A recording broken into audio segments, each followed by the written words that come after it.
the list of free agents out, and why don't we'll go like five guys each. Okay. And we'll just go down the list, and I'll let you go first. Now, there's obviously a ton of free agents that have already been signed, but there's also several hundred that are still available. Spot Track lists Carson Wentz, Matt Ryan, Kenny Golladay, Bud Dupree, Byron Jones as the highest rated free agents available. And then the list goes down from there. But go ahead. Why don't we'll go back and forth here. I'm going to write this down. Okay. Raj's list and my list of what we're calling the free agent steals. Like, all the money for the most part's been gone. Now the guys who are going to get signed, there's going to be a few guys who get big money. But for the most part, you're starting to get, this is where I kind of think the Niners might be able to actually make hay. Why? Because the signing of Hargrave announces to the football world that the 49ers, again, are going to be, if not the team to beat in the NFC, they're in the very short discussion, and it's undeniable. So if you're a free agent and you can get, I don't know, $6 million from a team that's not going to the playoffs, or, $4 million from the 49ers, or whatever it's going to be, you might take a little less money in this situation to play for a team that looks like they're headed towards a Super Bowl. Maybe that's wishful thinking, but I also kind of believe that players on some level do want to win if the money's relatively equal. Go ahead, Raj. Who do you, give me a free agent that's still out there that if in our draft here, you're like, you know what, I'm taking him off the board. He's coming here. Yeah, no, absolutely. And what you just said is absolutely right. And I think Hargrave said that in his press conference last week. He said, as soon as the 49ers called me, I knew I had to do it. There was other teams that offer more money, but you don't always get a team that's a winning team that has a chance to win a championship, offer you pretty good money.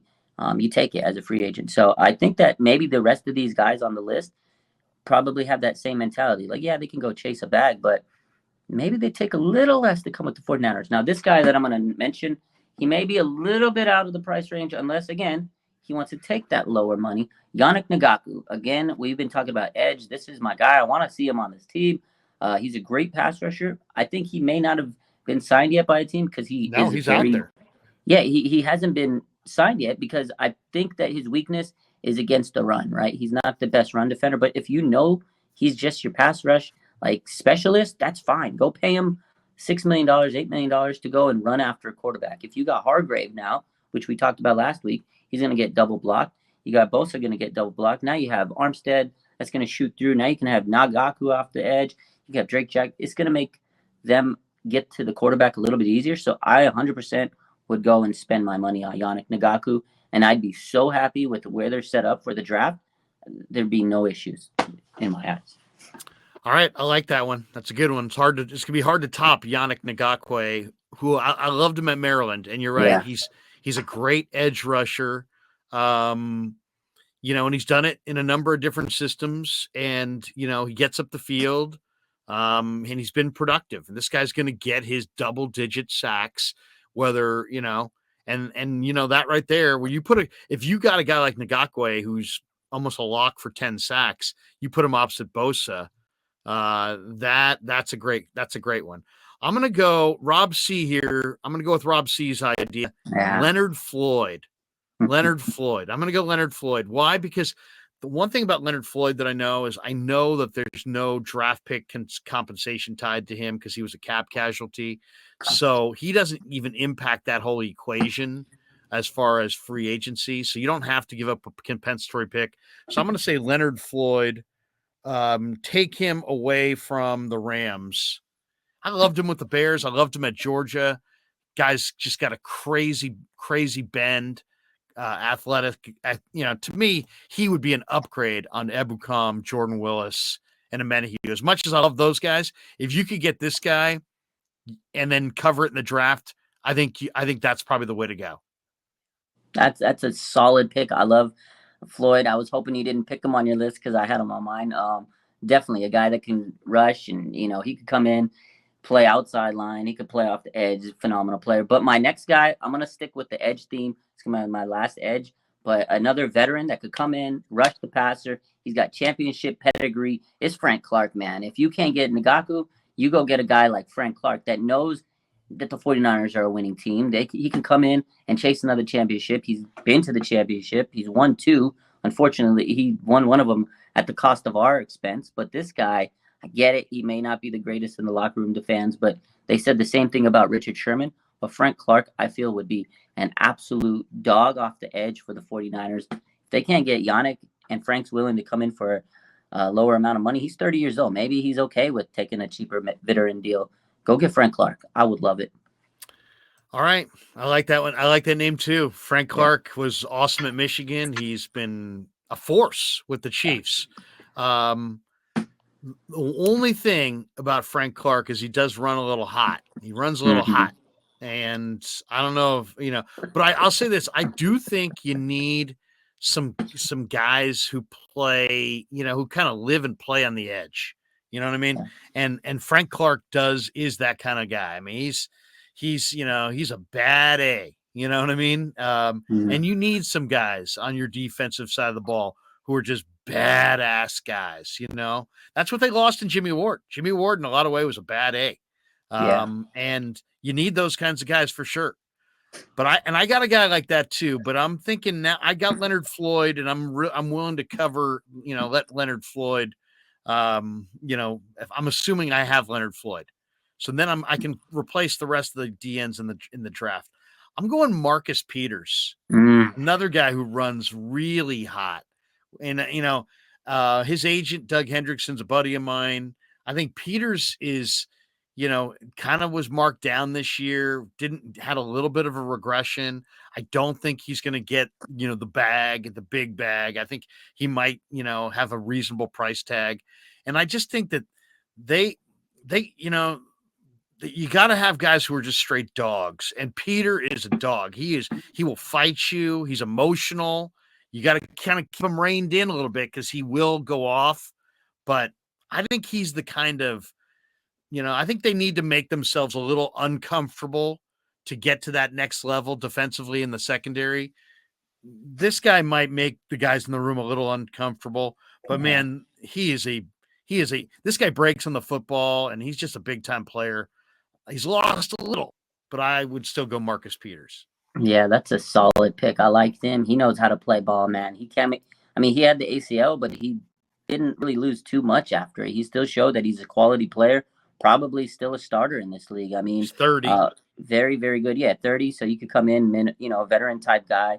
I think I like it. But my pick would be, we're going to stick to cornerback. I like Shaquille Griffin, kind of a comeback story, underrated type guy. I feel he's a solid player in this league. Again, he has a little bit more versatility than just cornerback. So again, sticking to the theme that the 49ers have of guys that can be kind of moved around. He can play special teams. Again, they give you depth at a position that you really want to make sure you have depth at cornerback. I like Shaquille Griffin. I think he's a good person. And that's kind of the mold the 49ers are looking like, right? You would kind of see him. He would definitely fit the mold of what it would be to be in the 49ers locker room. I think the players would really like this guy. Again, great story. I like Shaquille. I think he's had some good time in the NFL. He'd probably come in on a prove-it deal, 1-year deal, and add some solid depth. So yeah, I'm going Shaquille Griffin. I like him. He's a little younger than Peters, so he gives you a little bit more upside. But yeah, Peters a little bit more aggressive. But if I can't get Peters, I'm going Shaquille Griffin.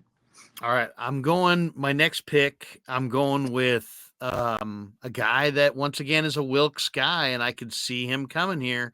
Matt Ioannidis from the former Commander, who's now with the Panthers, who's a defensive tackle in some schemes. He's a defensive end in other schemes. He's 29, just super tough, super workmanlike, backup player, plays in a rotation, plays with his hair on fire, just a super tough guy, culture guy. That's the other thing too. They've lost some guys on their, they've lost some guys in that room on the defensive side.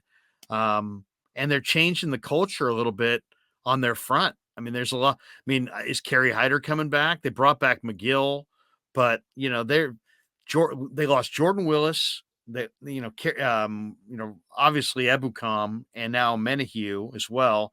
So those three guys, and who knows about Kinlaw. So they're changing up a lot of the look on their front. There number of guys moving on. I think a guy like Ioannidis would just be.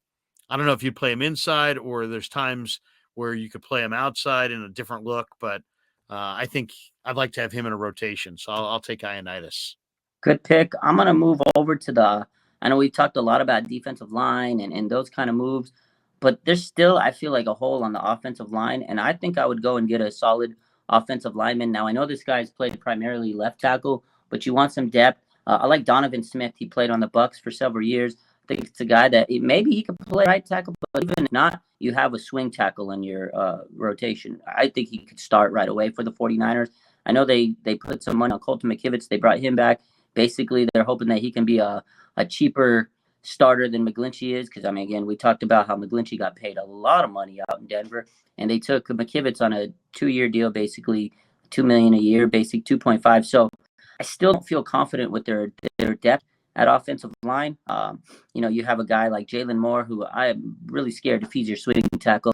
I like Nick Zakelj. I like Poe as depth, but we haven't seen them do much yet. Again, they're young players that haven't had their opportunity yet. So I need to get some offensive line. I think Donovan Smith would be a solid player at tackle. You could put him on one side. You have Trent Williams on the other side.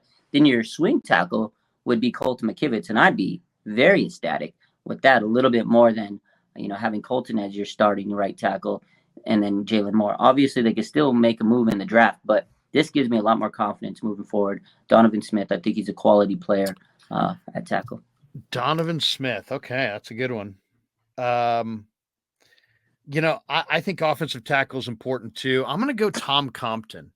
I'm going to say bring back Tom Compton. Oh. Tom Compton can play guard. He can play tackle. I don't think he's going to get a whole lot of money. I think we know he can block in this system. He's just a solid veteran. He's nothing great, but he gives you some, so you're a little less desperate going into the draft. He's not the kind of guy that in any way people go, oh, yes, you've got Tom Compton. You're on your way. But you know what I'm saying? It's like he's, nobody's buying the Compton jersey. But I like Tom Compton. I think he could be effective. I really do. I think he could be an effective guy that you bring in who can, play, right tackle if you need to have. I want to give McKivitz a shot. I want to have another veteran there, and then I'd like to hit that position in the draft, and then that's how I want to hit right tackle. I think Colton needs a shot to show what he's got. But then he needs to be supported with another veteran and, maybe the guy who's really going to be the guy, at right tackle. Maybe they draft their future right tackle in this draft. Maybe they sit him on the bench to start. Offensive line, it's a tough position. Like you have to invest in the draft and the offensive line. But at the same time, you can't put a bunch of rookies out there and just and hope that everything works out. They're going to make mistakes. It's a very demanding position. Yeah. It's a tough spot. And again, I want to see what McKivitz has. They've had him on the team since 2018, but still, you worry because you don't want to sit. To me, I just don't want to gamble with the offensive line because you've had 3 quarterbacks that went through your roster last year. You ended up with Josh Johnson, and it's not the first time this has happened. So I don't know. I just feel like there's never enough. You can never have enough good linemen, just like you can never have enough good defensive linemen. So, man, I'm gonna give McKivitz the benefit of the doubt. But if you can get a guy like that, I would take him. But yeah, Tom Compton, same thing. The guy knows the system. He's not like a lavish pick, but he's a guy that could come in and be depth, like we said, and McKivitz could be your starter. Maybe have a better swing tackle, but it's interesting, where they can go. Another tackle I like, I'm gonna add him on my list too. Yeah, who's your fifth guy? My next guy is Isaiah Wynn, another tackle. This guy's been on the Patriots. He's a solid veteran. Another guy that could come in and be a good offensive lineman that has had, some solid time in the league. Again, I'm worried about this line. If I don't get Donovan Smith, I want Isaiah Wynn. This guy, again, he played for the Patriots. He was battling a little bit of injuries here and there, but offensive line, a lot of them go through that. I think he could be a solid, depth player, or at least compete for that starting job. Maybe push McKivitz. Maybe that's what I'm hoping for at this offseason. They get a guy that can push McKivitz, and if McKivitz elevates and he looks like a dog in camp, then all the power to him. I just want them to push him a little bit and don't hand him the job because, hey, we signed you. We don't have another right tackle. You're our starter. I want them to push him like they're going to push Trey Lance and everybody else on this roster. So Isaiah Wynn is my other guy. That's a good one. That is a real good one. Man, for my last one, I think I'm going to go with, I'd like to see them bring back Robbie Gould. So part of me says put Robbie Gould on the list, but I'd also like maybe one more veteran edge rusher. I kind of like Melvin Ingram, and I kind of like Jason Pierre-Paul. Now they're both 33, 34, in that range. Ingram played last year with Miami, Pierre-Paul with Baltimore. But both these guys are just, they know how to hunt quarterbacks. And at the end of the day, you got to be able to, go get the quarterback. And I think the Niners are going to have a really young secondary. I think it's going to be a very, very young secondary. So I'm fine with the young secondary, but I got to have a lot of pass rush up front. Yeah. And to me, I would like to get one of those guys. I'll say Melvin Ingram. Melvin Ingram as my fifth free agent. And I don't think you're going to have to spend big money to get him, but I do like the fact that he's got a lot of experience coming off the edge in a number of different schemes. And it seems like the Niners love their South Carolina players, right? So he's another former South Carolina guy. He'll fit right in. Exactly. Okay, so that's a good little rundown. Your list is Yannick Ngata, Frank Clark, Shaq Griffin, Donovan Smith, Isaiah Wynn.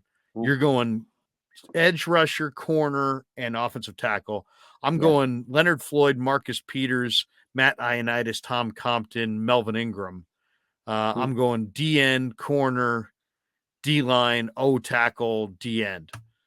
So we're basically hitting those same areas. The 49ers, according to the reports, have, I think, $7.9 million, which right in cap space after the first wave of free agency. So that's enough to sign their draft class, but also there's other things that could potentially create additional cap room